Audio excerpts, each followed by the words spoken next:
Thank you. Good afternoon. We know that protests for peace and justice have continued this week in our state and across the nation. I have been heartened by national and local reports that there seems to have been both continued protests peaceably and a reduction of some of the violence that unfortunately has intruded into some of these otherwise peaceful protests. And I just want to say it appears to me there's been a strong effort by the leaders of these protests to try to prevent people from hijacking their peaceful protests. And it appears to me that those things are working. That's leadership that helps us both bring this very strong cry for justice in our country and our state, at the same time not allowing people being violent to hijack that central message. And I believe we will be successful not allowing any violence to hijack the central need for us to bring more justice to our community. Today we saw in the news that Pierce County Sheriff's Office is investigating the death of a black man, Manuel Ellis, in Tacoma under police restraint that occasioned in March. My understanding is that Mayor Woodwards will be addressing that later in her own press conference this afternoon. I know finding out the full circumstances of that event is a top priority for her, and it is a top priority for me. And we will be pushing to make sure there is a full and complete investigation of that incident. We know that we have to continue to push for de-escalation interactions between law enforcement and our community members. So I look forward to the mayor's press conference. Last night, there emerged a video of a member of our state patrol instructing officers on how to respond to what was a tense and potentially dangerous situation. And the language that he used was not in keeping with what we expect of our state patrol officers. The state patrol very promptly took responsibility and apologized for that misuse of language. We know that officers in positions of leadership, they're looked up to by their subordinates, which makes their choice of words very important in these tense situations. In responding to this duress, that is always important and now more important than ever. I've asked Chief Batiste to fully review that situation and make any appropriate response that is necessary. Look, I think we all understand that officers in these situations do have really tough jobs. They have bottles being thrown at them. Chief Batiste told me that people are now shining laser beams in our officers' eyes, trying to injure their eyesight. So we know it's a real tough job. But look, we have to have high levels of standard for our state patrol, and I know they want to conform to those high levels of standards, and that's what we expect. We know that we have a moment of potential positive change in our state, in our nation, as we grapple with centuries of racial inequity. And we know that the path to change from those ancient inequities first includes a mutual understanding of why we need change as much as a discussion of how we need to go about that change. I think it said some of us need to get into the water before we swim, and we need to do it sooner rather than later, myself included. And many of us have had lifelong learning process about the injurious nature of racism, myself included, and we know that that needs to continue now and for years to come. I came across, I think, a powerful quote by professor and author Ibram X. Kendi. He wrote that racist ideas love believers, not thinkers. And it is time for all of our leaders to think more about this and to actually couple thinking about it with action. And I know that I think it's important in thinking about our challenges right now that these challenges are not just about police reform or not just about judicial reform. In order for us to have a really fair and just society, there is so much more we need to focus on in addition to these matters of law enforcement. We have to have a comprehensive effort towards economic justice that Dr. King spoke of, an effort to provide housing to deal with food insecurity, to have real, truly equal access to education, and truly equal access to health care. If we're going to succeed coming out of these challenges that we face today, precipitated by this police violence, it has got to encourage us to be all-encompassing to deal with the centuries of racial inequality in our state. Now, in that regard, people want to be heard, and that means we need to listen. To that end, I'll be meeting some of the leaders of the peaceful protest movement today. I'll be talking to representatives from Not This Time, from the Black Lives Matter of Seattle-King County, and from the Urban League. Now, I have some other announcements I'd like to talk about. As you know, we've activated some additional members of our National Guard to help us protect people and property in our state. Soldiers who are not currently assigned to our COVID-19 related mission are either available for help or have been directed to receive training so that they can provide safety. I think that is a prudent step. We need to be able to respond quickly to local needs of the local communities. And I think in regard to the Guard, I just want to remind people that the people who are in the Guard are our neighbors. They are co-workers. There are teachers, and they come from all of our communities. They take off their civilian clothes and jump into their Guard uniform. They're highly trained, and they're really dedicated people. I've seen their work helping our communities just the last few weeks in so many different roles. I've seen them packing boxes of food that get distributed in the food bank, and these people are fast. I mean, they know how to work, I'll tell you that.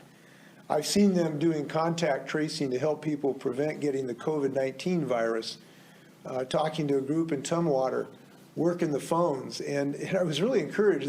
They really like this duty, and they're doing it well, and we're having good success. They told me about 80% of people are actually responding positively to them so we can reduce the transmission rate of virus. They've never done this work before, but they took it on because of their incredible community spirit, and I just want to thank them for all the work they're doing. Their work at the food banks has been exemplary. I'm proud that our Department of Ecology and the 500 food pantry outlets are working together. Last week, I approved the release of another $51 million in CARES Act funding for the Department of Agriculture to purchase more food and food distribution supplies for our food banks and other nonprofits. Since COVID struck, there's been more than a twofold increase in Washington residents that rely on our food banks. About 21% of our citizens visited a food bank in April, up from an average of 12%. Last night, I also issued additional guidance further clarifying requirements for the agricultural industry to keep our people safe. This elaborates on the state's expectations with regard to isolation plans, face coverings, hand washing, and transportation. So I want to thank everyone who's still involved in this effort to care for our citizens and to continue this effort against this terrible virus. Today, my office and the Joint Information Center updated our COVID-19 risk assessment dashboard. It's going to provide a deeper insight into our community situations regarding COVID. And there'll be a briefing later, I think, today to talk about that. I hope people find it useful in our planning. The vast majority of counties are now either in phase 2 or have pending applications to move forward in our Safe Start plan. King has applied for a phase 1 or 1.5, as you will. As of today, there are 8 counties that have been in phase 2 for 3 weeks, which means they now may be considered for phase 3 if they meet the necessary criteria. As you know, that criteria are at least the targets or that have less than 25 cases per 100,000 people over a 14-day period. These counties are Columbia, Ferry, Garfield, Lincoln, Ponderay, Skamania, Stevens, and Wahkiakum. Whitman County could be eligible by Friday, we hope. I do want to comment that these metric goals are applied as targets, not absolute hardline measures. Where one target may not be quite achieved, the combination of things that we look at in our metrics may push people over the line to have overall a reduced risk. But I do also want to make this point. We are so far out of the woods, we now have to be increasing our efforts, not decreasing our efforts, increasing our efforts by using new strategies to fight this virus. And that means as we consider these new phase applications, we have to look real carefully to make sure counties have the ability to have adequate testing, to do the contact tracing that we're doing now to help people not get the virus from people they know or love, and to make sure that those families can isolate and that we can help support those families so that they can stay in their homes for 14 days and not infect other people, and that we're using masks, that our community is embracing these things that we really know are the new ways to fight this virus. So we look at those things when we look at the applications, and we're encouraged by some of the things we've seen already. One of my friends who works in our team here went to have her hair done the other day, and she said she was spectacularly impressed by the temperature being taken, by the protocols on masking and gloves and social distancing. People are getting this, and I can't overstate how important that we all be as good as that particular hairdresser. She looks really good, too. As of noon today, we have applications from 6 counties to move from phase 1 to phase 2, and 6 more applications from counties to move from phase 2 to phase 3. The Department of Health is working diligently to review these applications. There also has to be an industry-specific phase 3 guidance in place. So I hope that this guidance can be released in the next several days. We take a lot of care and do the best job we can to make sure that we have practical guidance from people. Frankly, that's why it takes some time, because we need to listen to working people and business people in these industries to get it right. With that, I'm happy to stand for questions. First question is from Rachel Lefebvre. Governor, what is your response to actions of police in Seattle in recent days? Do you think that they've been proportional to what we've seen at the protests? And what are your thoughts on those who are saying a decade of police reforms haven't worked and who are calling on the city council to cut the Seattle police budget and put the money to social programs instead? Well, it's a broad question you ask. You know, there have been tens of thousands of interactions between police officers and citizens in the last several days, and each one of them is unique.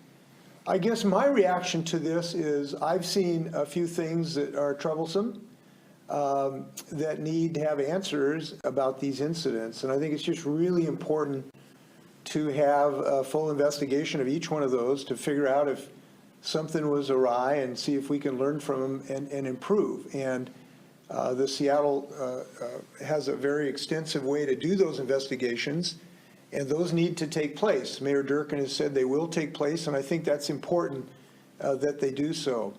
So I would say there's some things need to be looked at. I will also say that I think I recognize, and I hope many people recognize, that these are very tense, difficult situations that law enforcement works in. When people are trying to protect, the possibility that something be burned down, which has happened in other communities, and they're having a rain of bottles on them or people shining lasers in their eyes. It's a difficult job. I recognize that as well, but we have high expectations, and I think most of the time they have been fulfilled. Again, though, I do want to say this. It's just not the police officers who have been a positive force, and the Guard and the State Patrol in the last few nights. It's been the organizers of these protests that I think have really encouraged people to not allow the violence to mar their peaceful protests, and I want to give them credit for that. You ask about Seattle. I've got enough challenges with the state of Washington without delving into Seattle politics, so I guess I'll defer that particular question. Next question comes from Seattle Times. Governor, on Monday, I believe you had a call with minority business leaders as well as the Black Caucus of the legislature. I'm curious to learn a little bit about what those calls were like, and also in the special session that we're expecting here at some point to deal with the COVID-19 response. Do you see a need or a place for an agenda to address some of these policing issues? Well, yes, I know we're going to have a robust discussion about any ideas that people have proposed in this regard. The cry for justice is profound and deep. We know we're not at a perfect solution in this regard, so I'm convinced that we will have discussion. And the first part of that is to listen to people about their ideas. And I think that's something we've got to be really powerful listeners on, to the community, to business people, to law enforcement, to fashion things that will actually reduce this rate of violence. So that's the first order of business, and I'm confident that there will be some good ideas to come out of that, as there have in the past. We have improved this situation by some of that. The voters voted for 940 to make sure that there's very independent investigations of these matters. I mentioned the situation in Tacoma. The initiative in 940 that was passed overwhelmingly by Washingtonians require a very robust and independent investigation of these matters. We know that we have had improved training of our officers to de-escalate so that we can reduce, we can put oil on troubled waters rather than gasoline when there's interactions. And that's been held up actually a model across the country for training. But as somebody mentioned in these conversations, that just training can't, scrub, old attitudes of racial thought. And so we have to get to the bottom of that as well. So yes, I do think there will be discussion about those matters, and there will be a place for that. Did I answer both your questions or only one of them so far? I'm curious to hear a little bit about what was actually discussed in the calls. Yeah, well, we talked about several things. We talked about the protest. We talked to some of the organizers were there, and we talked about the fact that the central message was that the protesters wanted to keep the crystal clear message of a desire for justice and not allow that to be obscured by those who use this as an opportunity just to create mayhem and anarchy and violence. And they wanted to make sure that that was not somehow clouded over. And I think they're entitled to that, and we should strive to listen to that message and not diminish the importance of that by the fact that there's some people that use the cover of these protests to do the violence that some folks, for a whole variety of different motivations, want to do in any case. It might have nothing to do with this subject. Certainly we've seen looting, that people were not there for justice, but they had nothing to do with these organized peaceful protests. The same can be true of some folks who, sort of worship anarchy, that look at opportunities like this. So that was a central message. Don't let our anger over the violence cloud the message that we need further racial justice in our society. And I think that's an important thing. The other thing we talked about, this central idea of listening to people, not just run in with solutions that governors or legislators want to prepackage, but really engage the community in a conversation about ideas, and we're looking forward to those. Next question comes from Essex. Yes, Governor, a question for you. Essex, I'm sorry, but every time you call, it doesn't work the first time. So can you try another time? Call back. Can you call back another line? Next we'll go to Drew with 35. Good afternoon, Governor. I hope this is sounding okay. Yeah, that's great. So with thousands of people in the streets across the state, here in Olympia, up to Seattle and Spokane, we have not heard much concern from you regarding social distancing. A lot of folks in the state can't even go out and get a haircut right now, but you have seen the images of people out on the streets, and there's talk of tear gas, perhaps making the spread easier of COVID-19. Is there a message that you would like to send? Because we've been talking to you for the last 3 months about staying indoors and staying healthy, and obviously not everyone's doing that right now. Well, what I would say first off, There's some First Amendment rights involved here to protest. We've generally respected that from all quarters. We had people on the Capitol who were protesting us from the right. We've had people protesting from the left, and we've generally recognized that as a First Amendment right from any point of the political compass. But I will say this, I am really hopeful that people who are involved in these wear a mask, try to seek as much distance as you can. The mask really can help. I was really pleased this morning, I saw a picture of one of the protests in Seattle, about 90% of the people wearing masks. That was heartening, and I just really hope people will continue to do that to try to reduce the rates of transmission. I am heartened that we have had a decrease in the Washingtonians we're losing on a daily basis, but every one is too many, every one is a tragedy, and as I've said and will continue to say, this remains an extremely dangerous virus, and I hope all of us look for every opportunity we can to wear these masks to try to reduce the rate of transmissions. And as simple as when we're in the grocery stores, we now are going to be able to go into our retail shops. As you know, you'll be encouraged to wear a mask because there'll be a sign there when you enter the store. And the more people who do that, the more lives we're going to save, and the more counties will be able to open. So I'm very hopeful people will remain committed both to justice in our society and survival against COVID-19. We ought to be able to do both at the same time. Next question comes from Jim with the Spokesman Review. Governor, some legislative leaders are saying that the state should have a special session this month to begin cutting the budget before the new fiscal year and some new programs start. As one person put it to me, a dollar in savings right now could be equal $1.50 savings when we get here in June or in January.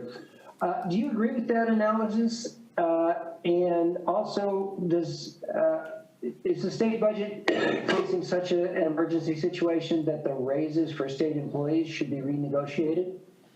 Well, I think that you can't have a dollar saving until you have the votes to actually do it in the legislature, and there's no plan that anyone has espoused that I'm aware of that could have enough votes to pass the legislature right now. And this just requires more discussion amongst legislators to see what has a majorities in both chambers that I'm willing to sign to get this job done. And that just has not happened yet. There's no reason to call a special session and have folks sitting around with nothing to do because there's nothing to actually vote on. So those discussions are happening to see what's in the realm of the possible. Everything's on the table, and that, when I say everything, I mean everything. Every option is on the table at the moment. We know we're going to have over a $6 billion hole. We will know more in a few weeks, which will help us sharpen our pencils as well. So the bottom line is there has to be a plan that can actually pass the legislature that does not exist yet, and we're going to keep those discussions going.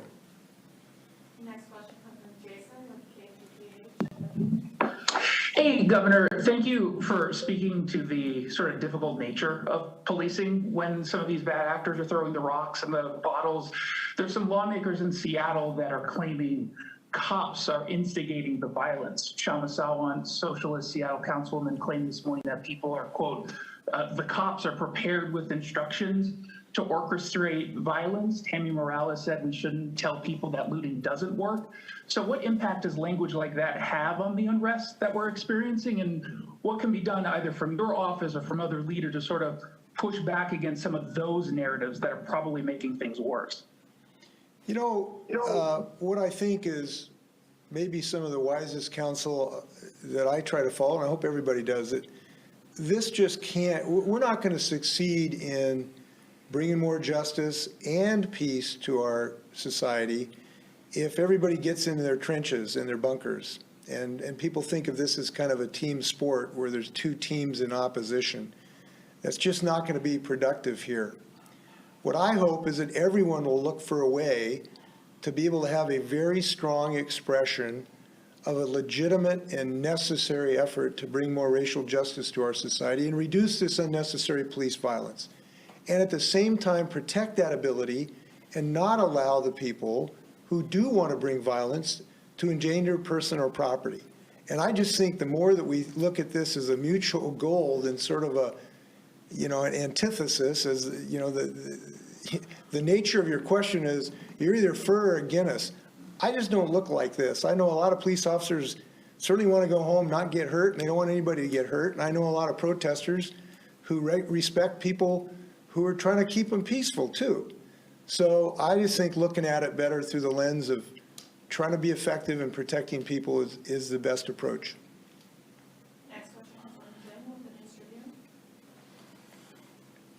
Tribune. Governor, you opened up by referring to the death of Manuel Ellis in Tacoma on March 3. Do you have a perspective on whether the officers should be charged in that incident? And also, what would your message be to people in Tacoma and throughout the state who are going to look at the similarities between his death and George Floyd?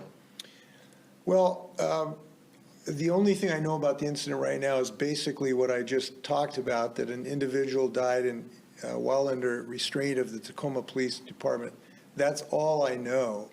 That in itself demands a complete investigation. That in itself demands any appropriate criminal law or sanction that is appropriate.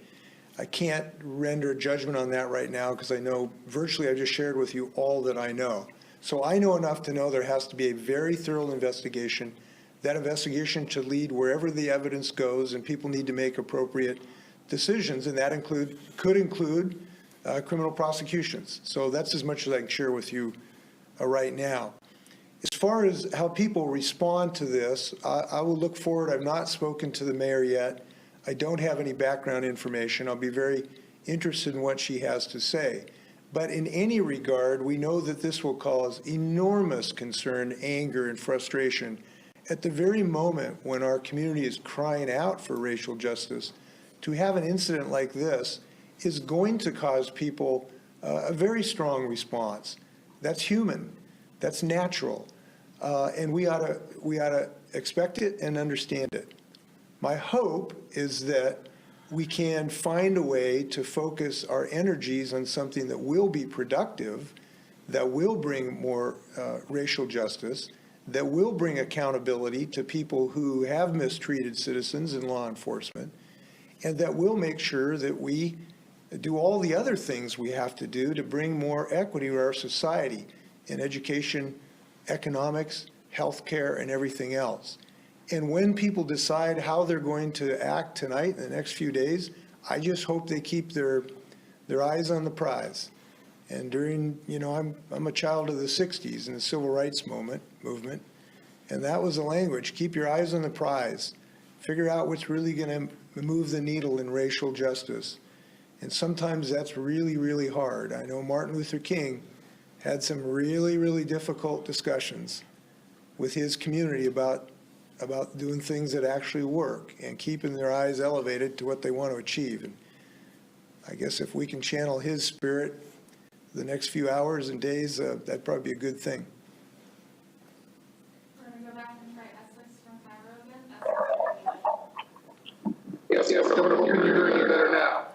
I'm afraid not, Essex. I'm really sorry. You're kind of snake bit. Have him send Emily the question. Could you send Emily the question and she'll ask it? I have the question. Oh, we have the question. Why do you ask the question? We have the question. Okay. The question is, like Mayor Durkin, will you also meet with thousands of demonstrators?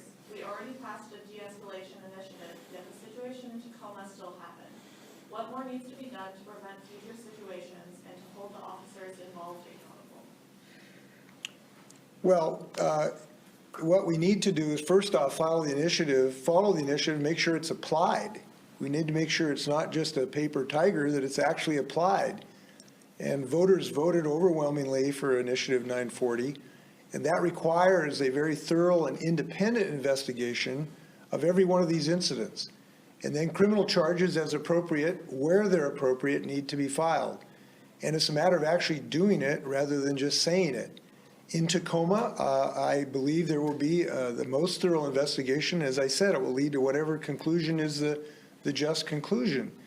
So we can't just say, well, we passed the initiative, we're done. We actually have to effectuate it.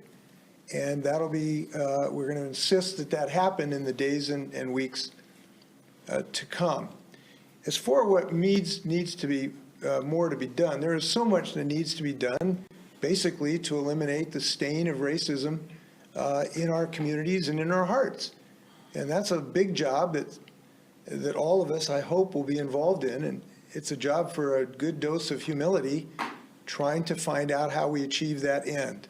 And I'm looking forward to anyone's ideas, including the people in these peaceful protests. As I indicated, I'm talking this afternoon with some of the folks, and I know I'll have more discussions in the days and weeks to come. Next question comes from Austin with Northwest New York. Hi, Governor. Just following up on Drew's question, just about trying to reconcile the protests with the current state of COVID in our state. I noted that when the rally happened or the protest happened at the Capitol several weeks ago against your stay home order, your statement at the time was, I encourage everyone in our state to stay home and stay healthy. And if you need to go out, practice adequate physical distancing. And then in your statement this weekend, you said, I fully support the right to free speech and peaceful assembly. If you choose to protest today, be safe and peaceful. How do you reconcile, on the one hand, a couple months ago saying, please stay home, to now saying, I fully support the right to peacefully assemble in light of the COVID-19 crisis? Well, your state government took the same approach to both protests. Each was allowed to occur. There was no law enforcement action trying to reduce the peaceful protest. Both of them were allowed to happen, and both of them did happen. So the state government didn't treat them any way differently from this situation. And I wish I could say that everybody could find 6 feet apart. Not all of them did in either context. And I hope everybody wears masks, no matter what partisan divide or ideological divide you fall on. So I think we have treated these equally, and I hope that there's nonviolent in any and all of these. Next question comes from, Did Austin ask me 2 questions? Did I miss one? no, just that. Okay, thank you. Next question comes from Jerry with the Everett Herald. Governor, on Monday, I asked about your reaction to the individuals who came to the streets of downtown Snohomish with guns to protect against what they thought were going to be a group of folks who might loot and damage businesses. I asked if you'd encourage or discourage, and you said at the time that your response then was that police officers are the ones trained to keep you safe, and didn't take a stance on their actions. But if you knew those individuals were predominantly black instead of white, and would you have told them to trust the police because they are trained to keep you safe? I'm not sure if I follow your question. If who was black, I'm sorry. I don't recall your question. I think I'm just wondering, the individuals who took part in and have come out to the streets of Snohomish the last couple of days have been predominantly white, and they've been in front of the businesses protecting against damage. And you told them to trust the police to keep them safe and to keep civil control. I'm wondering if you knew if they had in fact been black, and if the businesses they were protecting were owned by blacks, if you would have directed them to let police take care of things. I would give the same answer. Look, having more guns in a volatile situation just causes concern. The Snohomish County Sheriff, with whom I have had some significant disagreements with, as you know, I heard him on the radio, I think this morning, saying, look, call us if you got a problem. Don't cause additional risk with more firearms. Next question comes from Hannah, Power Radio. Hi, Governor. Just a couple of quick ones, mostly relating to I-940. I'm curious if the de-escalation that you're seeing right now with the protest is the de-escalation you would have expected with I-940 when it passed. And also, in passing I-940 and getting that done, it took years. It was a big effort of building community trust with law enforcement. Are you concerned that what we're seeing right now is going to undo all of that? And lastly, do you support the use of tear gas and flashbangs in these protests? These are law enforcement decisions. I can't make individual decisions about the specific mechanism of keeping people safe. There's 10,000 different scenarios. There may be some situations where it is entirely inappropriate to use those tools. There may be some situations it's appropriate. And I'm not going to try to articulate the 10,000 criteria that ought to be used. I certainly encourage every law enforcement agency to use the minimal level that creates the minimal level of risk to citizens in any protest context. Obviously, we ought to be aiming for that. And I encourage any law enforcement community to think twice about whatever mechanism they use that creates risk to individuals. And they ought to have that sort of think twice before it happens attitude. That's what I would suggest. The issue of trust in these, yes, it is a concern, obviously, when there's any violence like this can rupture that sense of trust. And that's why we need to work so hard to maintain it and establish it. And that's why we have been, and I'm glad that we have Initiative 940 and independent investigations. One of the things in 940 that I think we should appreciate is that it requires an independent investigation. So this situation in Tacoma will have to be investigated by an independent agency to make sure that it's not tainted in some way. And that's really, really important. I don't think we should minimize the importance of having a strong criminal law enforcement, including on police misbehavior. We have that, and it will be used as appropriate whenever there is a violation of the law of a citizen's rights. Fortunately, we have that. I wish I could tell you that that's going to eliminate all causes of human failure. I really do. It won't. But it can be a strong measure to make sure that everyone abides by the law, including law enforcement. We insist on that. And I believe that's going to be followed here in this case in Tacoma. Last question. Final question from the chief will come on board. Just a clarification, did you say you were going to be meeting with the protesters? When and where is that going to happen? And the second question has to do with phase related. King County is applying for 1.5, but they say they want indoor dining at 15% and also gyms to open with one-on-one training. I know it's a two-part question, but hopefully you can get to both. Yeah, I have not seen King County's application yet. The Department of Health is charged with the job of evaluating those. So they'll be doing that in the upcoming days. I know they're going as fast as they can because I know people are eager. But people should realize that this is not some kind of rubber stamp process. We have an obligation to keep people safe, and we intend to fulfill that obligation. So the fact that I was born in Seattle doesn't mean that we're a rubber stamp for anyone in that tremendous community. And we will make an evaluation to see if it really makes sense to do what they've requested. So hopefully we'll have further answers. As far as my meetings, I'm meeting this afternoon with several of these leaders. I'm assuming there will be others in the days to come. I don't know where the meeting is. It's probably electronic, I suspect. I suspect it'll be electronic this afternoon. All right, any final words, Governor? No, again, I want to thank Washingtonians through some most difficult days. I'm 69 years of age. I'm trying to remember where we've had a confluence of events that has challenged us from so many different directions for so many different reasons in my state. And it's a time where I think we have demonstrated the ability to do some really wise and prudent things by using our heads.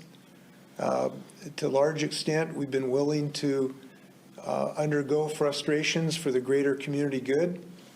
And we have always been driven by a desire to have positive change. We're going through that right now regarding police violence. We need positive change. We've got to have positive change. We know that this is a springboard for a lot more of the positive change we need. And in doing so, I hope we'll be invested with the same spirit of listening to each other, being motivated by compassion rather than hatred, and understanding rather than knee-jerk reactions. And if we do that, we're going to have positive change in our community. I'm very confident of that. So in the interim, please be peaceful, demand change, and wash your hands. Thanks a lot.